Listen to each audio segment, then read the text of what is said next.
ಪ್ರಪಂಚದಲ್ಲಿ ಎಲ್ಲಾ ಮಕ್ಕಳು ಕೇಳೋ ಕೆಲವು ಪ್ರಶ್ನೆಗಳು ಇರುತ್ತೆ. ನೀವು ಈ ಪ್ರಶ್ನೆಗಳನ್ನ ಕೇಳಿರ್ತೀರ.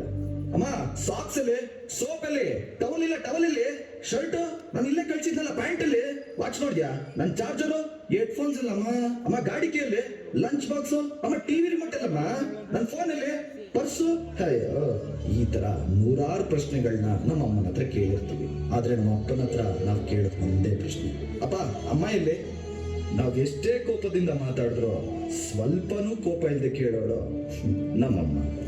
ದೋಸೆ ಬೇಡ, ಇಡ್ಲಿ ಮಾಡಮ್ಮ, ಪೂರಿ ಬೇಡ, ಚಪಾತಿ ಮಾಡು, ಚಟ್ನಿ ಬೇಡ, ಸಾಂಬಾರ್ ಮಾಡಮ್ಮ, ಮಟನ್ ಬೇಡ, ಇವತ್ತು ಚಿಕನ್ ಮಾಡು, ಟೀ ಬೇಡ, ಬೊಂಬಟ್ ಫಿಲ್ಟರ್ ಕಾಫಿ. ಅವಳಿಗೇನ್ ಬೇಕೋ ಅದನ್ನ ಬಿಟ್ಟು ನಮಗೇನ್ ಬೇಕೋ ಅದನ್ನ ಯಾವಾಗ ಬೇಕಾದ್ರೂ ಮಾಡೋಳು ನಮ್ಮಮ್ಮ.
ದೇವರು ಬರೆದ ಕಥೆಯಲ್ಲಿ ತಾಯಿಯ ಪ್ರೀತಿಯೇ ಮೊದಲಿ